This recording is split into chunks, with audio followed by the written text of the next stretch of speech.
Hello everyone, this is Nathan here. So now in this video, I'll be discussing one of the most twisted verses by false prophets used to push work salvation. That is Matthew chapter 24, verse 13.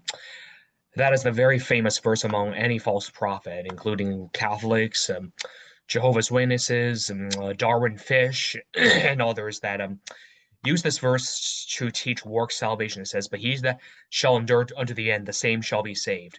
Now, a lot of false religions will teach that, oh, if a Christian commits sin, if he does not endure to the end and continue doing good works, if he commits a serious sin, such as suicide, he will lose salvation because he did not endure to the end.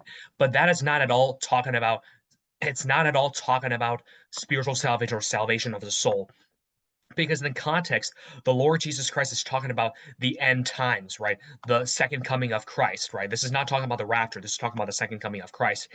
Now, in verse 13, Jesus did say, "But he that shall endure unto the end, the same shall be saved."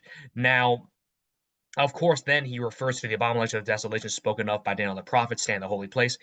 And now, very carefully, though, now we have to read in context. It says in verses 21 and 22, "For then shall be great tribulation, such as was not since the beginning of the world to this time, no, nor ever shall be. And except those days should be shortened, there should no flesh be safe, but for the elect's sakes, those days shall be shortened." So now the Bible is very clear. Jesus is very clear that in context, he's not talking about spiritual salvation or salvation of the soul from hell. He's talking about a physical salvation because Jesus is prophesying here a great tribulation. And that, yes, this tribulation, this will last 7 years, right?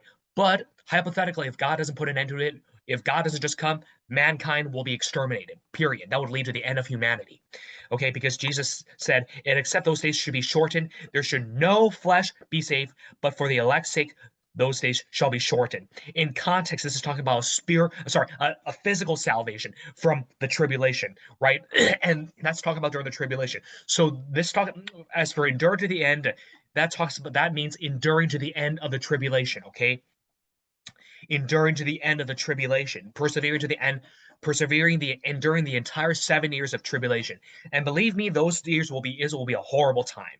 It will be a horrible time, with all the different plagues that God will strike the earth with. And this is talking about those who will be physically saved, who will be the believers, those who will still be alive physically during the second coming of Christ, because mass numbers of believers and non-believers alike, will be killed during the tribulation. However, the Lord Jesus Christ in the second coming will shorten that, will put an end to all that and take over and rule as king.